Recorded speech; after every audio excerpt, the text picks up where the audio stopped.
welcome once again. So today we will be continuing the properties and unique reactivities of some of the common metallocenes, parallel and the bent. In the last class we have discussed extensively the synthetic protocols of the bent metallocenes and also some common general synthetic protocols for parallel metallocenes. So today we will be discussing some of its unique reactivities, and then we will try to understand that how the electronic factors and the molecular orbitals dictates the reactivities of the bent metallocenes, and you will be very excited that how and the interesting, very unique and very uncommon reactions you can do with this kind of bent metallocenes compounds, which are not possible with common organometallic compounds or even the parallel metallocene compounds. Okay, so let's enjoy the class today. Okay, so the concepts we will cover here today, we will mainly focus the unique properties of the reactivities of common parallel metallocene and the bent metallocenes. So you know that this is the ferrocenes. So we will try to understand first with the most popular and simple metallocene, that is the ferrocene, and you see that there are a lot of reactivities it can undergo. Okay, the ferrocene, and it is you are very familiar that the ferrocene undergoes the electrophilic reactions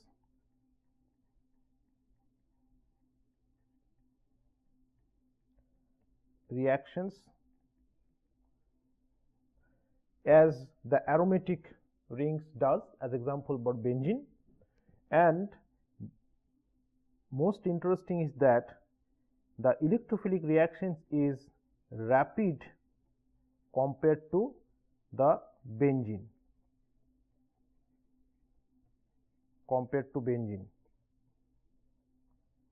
okay, because you know there is involvement of metal center. So basically the electrophile first interact with the iron center, and then after that it actually attacks to the CP rings. Okay, so this electrophilic reaction is through the metal center, and this actually enhances the electrophilic reactions compared to the benzene. However, this you have to be careful that there should not be any oxidizing electrophile, because ferrocene is redox active, it undergoes the iron 2 iron 3. So you should not use any electrophile which is oxidizing in nature. So you have to avoid oxidizing electrophile.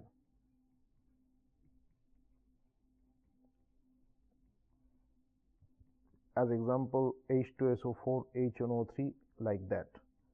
But in other cases you see most of the reactions what benzene does, as example you see the acylation, okay, the Friedel curved alkylations, okay, all you see this is the Friedel curved reactions. Okay, so all the reactions whatever the benzene does, the same reactions you can also do here. Okay, so this is very common and you are familiar. I will not explain in more detail here, but these are the few points, the interesting points for the ferrocene reactivities you should point out. So this is 2 and 3, that in here you see that formylation reactions like this one. Okay, this formylation reactions, the most of the formylation and carboxylation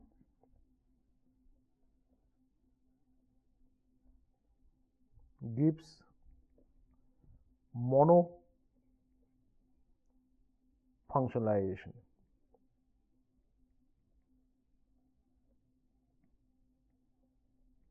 Okay, and very interesting that acylation reactions, as example you see this one, or metallation reactions, as example you see this one, it gives the 1,1 substituted metallation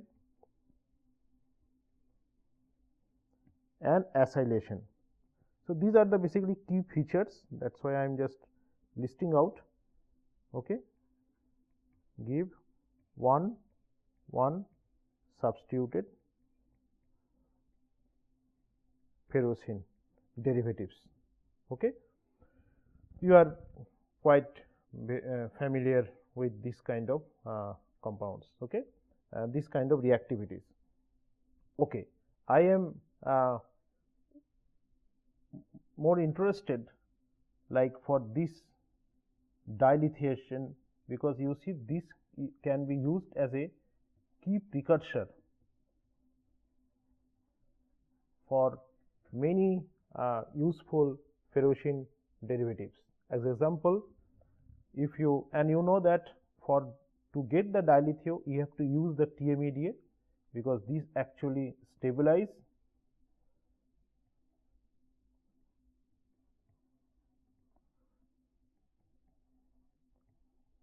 I'm just writing in a different color so that you can more easily understand. So this is TMEDA is basically a chelating ligand. It actually favors the dilithiation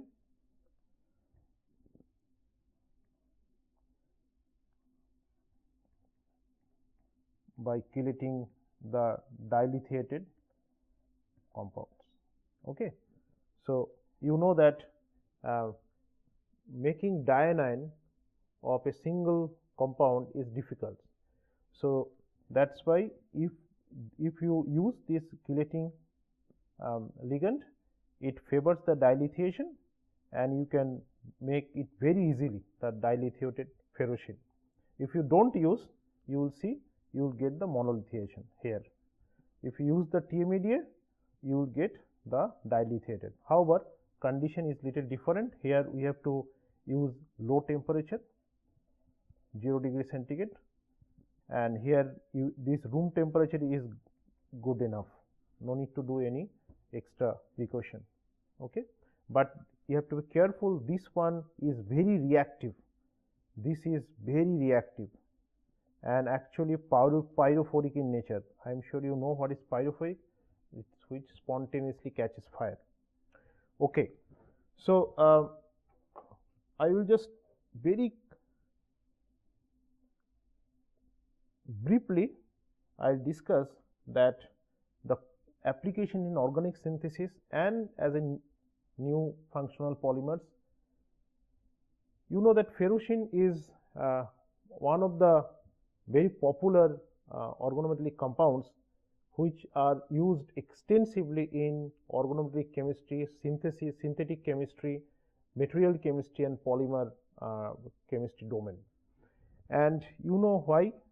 I will just give some, I will not discuss elaborately for the ferrocene, but I just want to give the strategy. So here you see, suppose this one, I am writing, let us say D5H. Okay.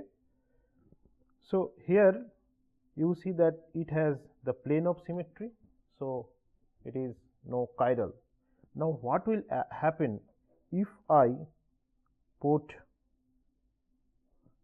let us say this is R and let us say this is another different R. Now what I am doing? I am basically destroying the plane of symmetry. So initially there is a plane of symmetry here. Now this is not there. So if it will have a non-superimposable mirror image, and how does it look like? So it will look like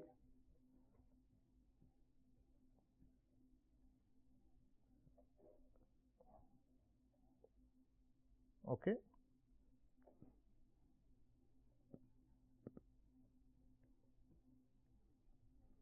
Okay. So, what we are inducing? We are basically inducing the planar chirality, and this kind of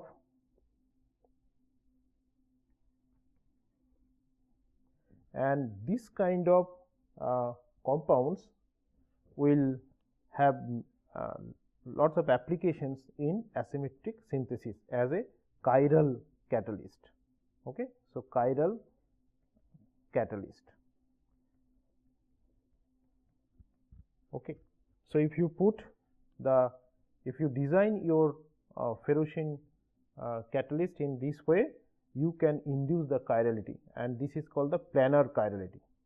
So, not only this is the one substituted, okay, you can also make the this is the 1,2 substituted, and you can also induce the similar chirality by 1,3 substituted. Okay. So, you will get the very similar here. So, let us just draw it. You can also draw with me. So, here you will see that if I have a R and here R prime, so you will have a also the same. Okay. So, this is also non superimposable, here also planar chirality. You can draw yourself what will. Okay. So, one of the famous and very useful, although it is non chiral, is PPH2. We call DPP, DPF. Okay. Diphenyl phosphinoferrocene, DPPF. Okay. And you can also induce the planar chirality and the central chirality by designing your ligands further. As example, like amino phosphino, okay, derivative of the ferrocenes. As example, here I am showing one representative examples. So,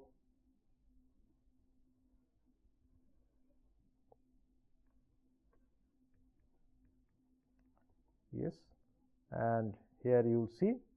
So, this one is the chiral, and you have a R and R prime. So, you have also the planar chirality, both central chirality and planar chirality. So, this kind of chiral catalyst are very popular in asymmetric synthesis. So, huge applications. Okay. So, not only that, you know that polystyrene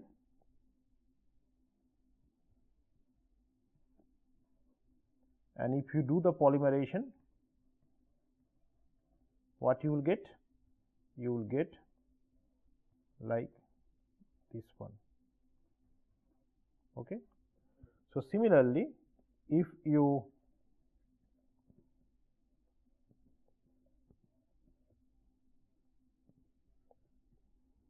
get what polymer you will get?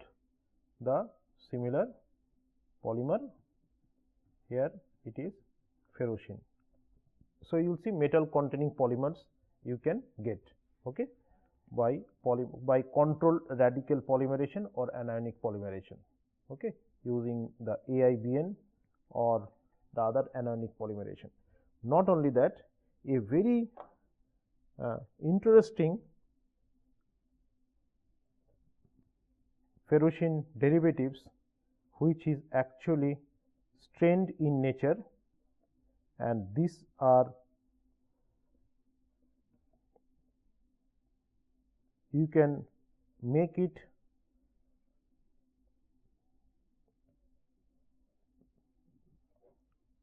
from the dilithiated ferrocene,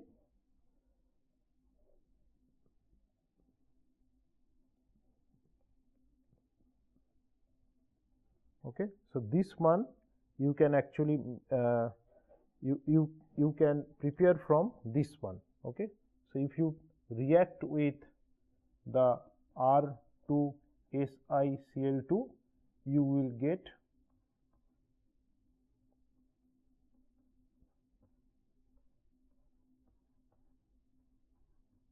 like this one.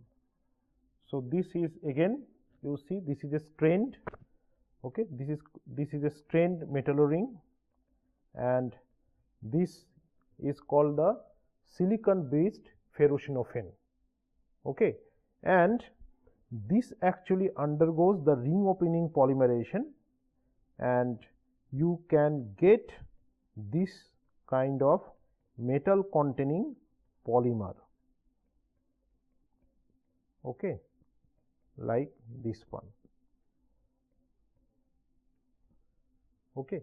So, here you will see that this is the metal containing polymer, a new type of metal polymers, okay, which have very interesting properties and applications. So, there you will see that these Metallocene compounds, the parallel Metallocene compounds like ferrocene has a lots of applications, although in this course there is no scope to discuss all. We will be focusing on the bent Metallocene. So, now we know that what are the common reactivities of the Metallocenes. We are very familiar. I will give one example how the electronic factor dictates the reactivity of the Metallocenes. You know that for ferrocene, okay, we have the E2,4, A2,2 and E1 start 0. Okay. Now, you come to the Nicolocean, that is the Cp2Ni. So, here what will be? You have a total 8 electrons, okay, because it is a D8 system. So, for Nicolocean what will happen? You will have E2,4 the electronic arrangement, A2,2 and E1 star 2. That means, in antibonding orbital you have a 2 electrons. So, who will be more reactive then? Yes, obviously the Nicolocean would be more reactive. Okay. So, in ferrocene what we saw, that ferrocene moiety is intact, okay, and you do the electrophilic substitution reactions very easily. There is no degradation of the ferrocene or there is no breaking of the metal Cp bond, but here you will see there will be breaking of metal Cp bond, because your electrons is in the antibonding orbital. Now, due to that one, you will see some interesting reactions which are not observed for Metallocene. Okay, what are they? Okay, let's see. Like that. Okay, if you take proton, what will happen? You will have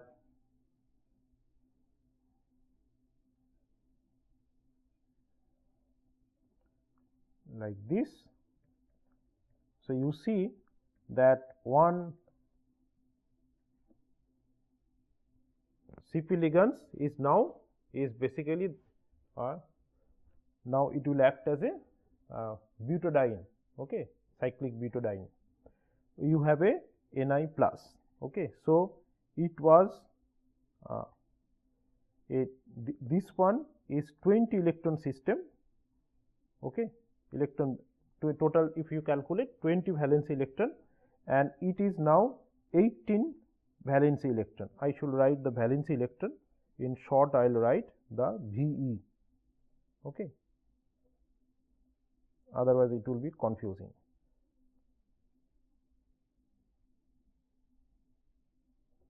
So, I will write the 18, this is the valence electron, this is the 20 valence electron. Now, there is an interesting reaction happens. So, this one will come out, okay, C5H6, and then what will happen? You will happen is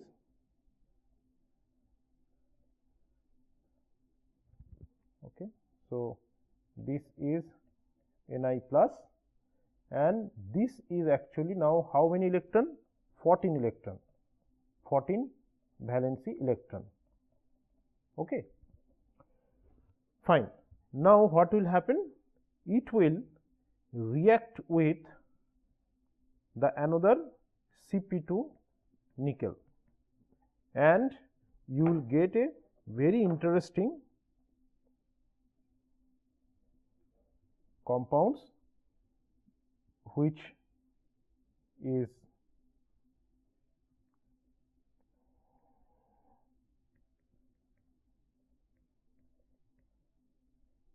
very fascinating structure, okay, like that. So you will get now again 34 valence electron, and this kind of called triple decker, because you see the triple decker, okay. So it's like a two bread sandwich. Initially it was, and now basically 3 layer of sandwich, okay. So you will see this is called triple decker sandwich complexes, and this is very unique reactivities. If you use the ferrocene and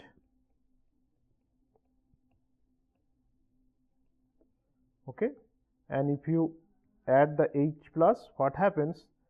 It will be protonated, but very interestingly, bond does not degrade, but here, so you will get the parallel to bent ferrocene, parallel ferrocene, and here the bent ferrocene, okay. But for nickel, you see that the reactivity is totally different, okay.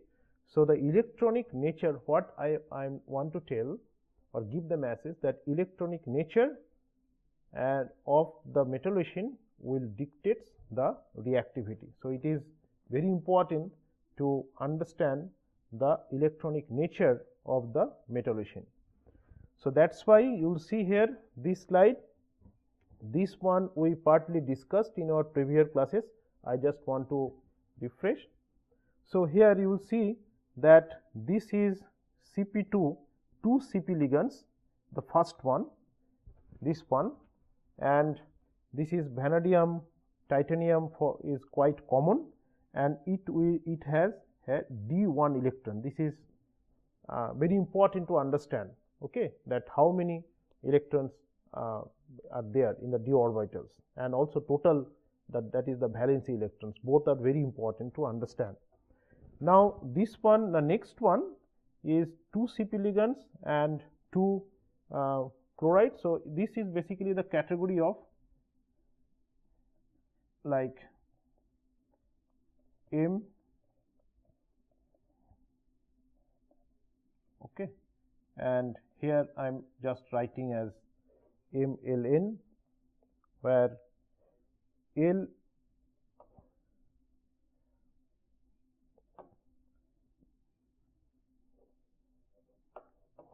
can be varied,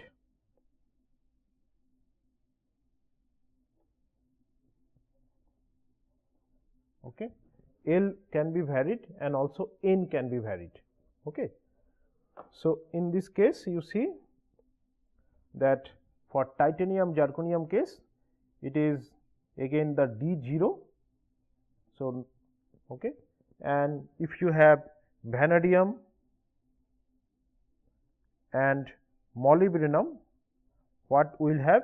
You will have the D2 for the vanadium and molybdenum. For for vanadium it will be D1, sorry.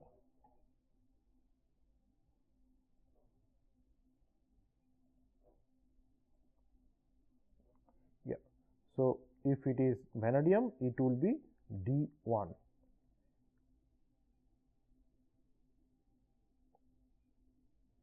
Okay. And for molybdenum, it will be D2. Okay. Now, you will see that for the next one, that is, you have a 3 bromo bonds, 3 metal bromide. The metals may be niobium and tantalum, and this case it is D0. Fine. Okay. Now, here the next one, that is this case where metal hydride bond. So, it is metals may be rhenium or iron plus. So, here it is the 18 electron system, valency electron, and these cases for where is rhenium, it is D4. Next one, the molybdenum and tungsten, this is D2. Okay. Here again 18 valency electron. Okay. And next one, that is the niobium tantalum, obviously it is D0. Okay. So, why these variations? Because the group 4 and group 5 Metallocene compounds, okay, group 4 and 5 to 7, okay, can accommodate, okay, additional ligands, which is not possible for the 3D transition metals.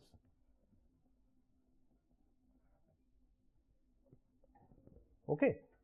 So, this is the I was telling that here there are possibilities of keeping more bonds, okay, metal ligand bonds, and that is possible for group 4 and some of the group 5 to 7 metals, and that actually dictates the properties by modifying the molecular orbital due to the mixing, the bending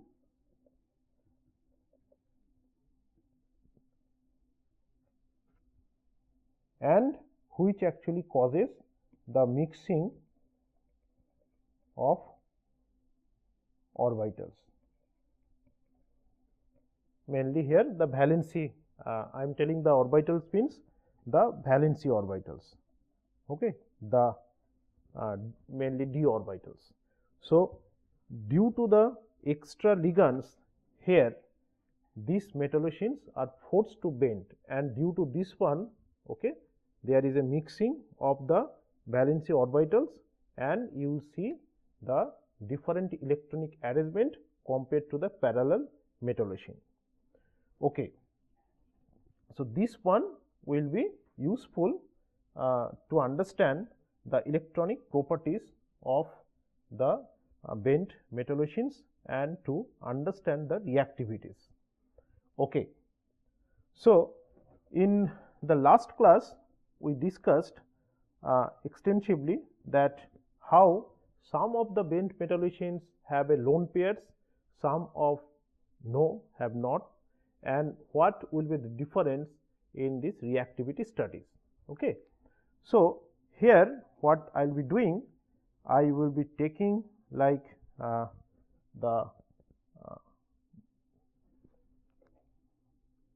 like this one here you, okay,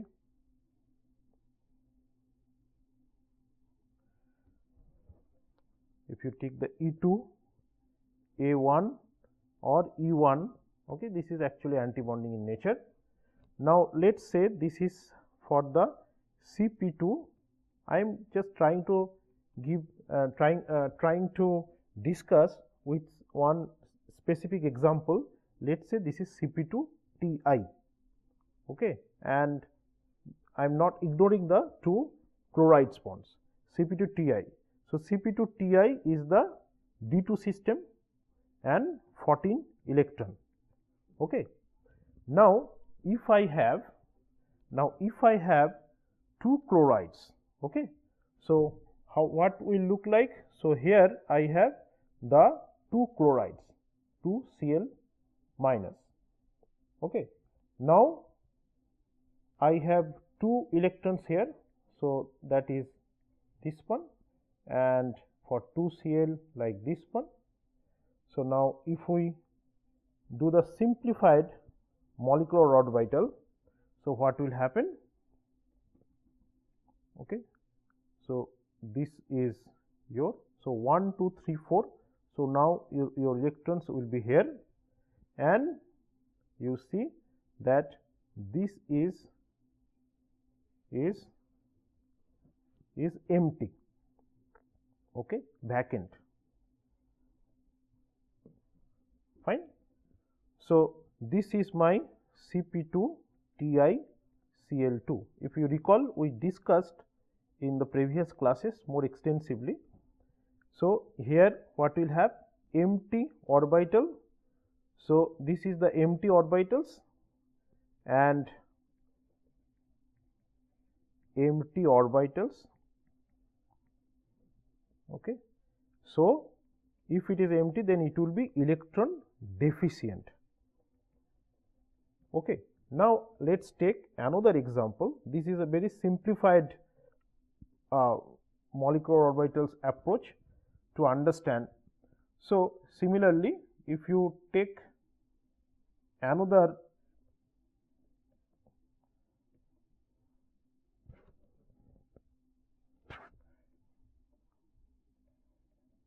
Metallocene compounds, okay, and you will see this I am taking Cp2MO fragment, and Cp2MO fragment, how many d electrons are there? Okay, any idea?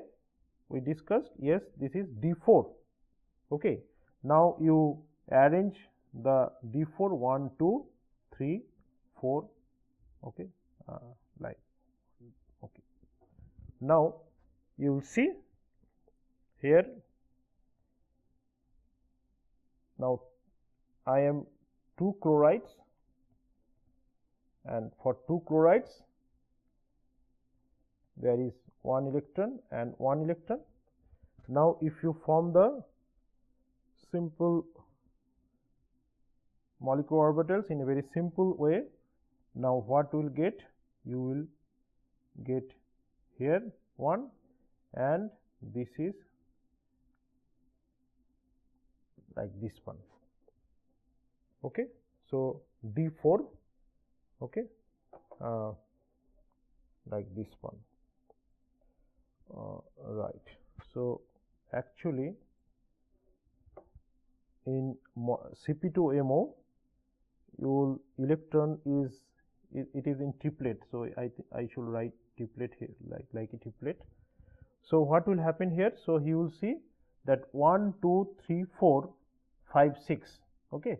So, 2 electrons from the 2 chlorides, and here d4, as I told that this Cp2MO moiety as a triplet. So, there are 2 unpaired electrons, and then you just fill up like this. So, what you see that there is a, this is my non-bonding. Okay. So, this is the non-bonding orbital. So, this is the non-bonding orbital, and here you will see that this is the filled, okay, orbital. So, in this case you saw, in the last case, in titanium case, you saw that this is electron deficient because this is vacant in Cp2 TiCl2, and in this case in Cp2MoCl2, Cp2MoCl2, okay, in this case you will see that that orbital is not vacant, there is a lone pair. Okay. So, this is the metal of group 4, and this is the metal of the group 6. Understand? So that's why the 2 electron difference, one case D2, one case D4. Okay. So what I want to tell that depending on the metal center, you will see the similar composition Cp2TiCl2 and Cp2MoCl2, you will see that how different the electronic nature. And what will be the effect of this one? So this one can act as a Lewis acid, okay, and this one will act as a Lewis base. Why it is Lewis base? Because this one contains one lone pair. Okay. So this, as it is vacant, so this also can accept the electron from the, like, let us say for any alkene like ethylene. So that's why the group 4 transition metals reactivities is quite different than the group 6 or group 5, okay, or group 7, due to the of course it also depends on the oxidation state. That is the, this is the plus oxidation state is the +4 here, okay, although here it is also 4, and you see that depending on the electronic arrangement, the properties is also very different. So here you can say that there is a striking difference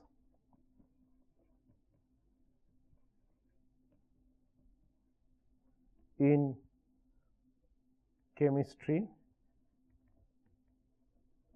of different metallocenes. So this thing you have to understand very clearly the electronic nature, then it will be very easy to understand its properties. Okay. So no need to remember them. Okay. So very easy and it is very logical. So in the next class I will continue to discuss the unique properties of the other bent metallocene, as example like this one or the Cp2TiCl2 in more detail, and we will try to explain by the simple molecular orbitals of the bent metallocenes.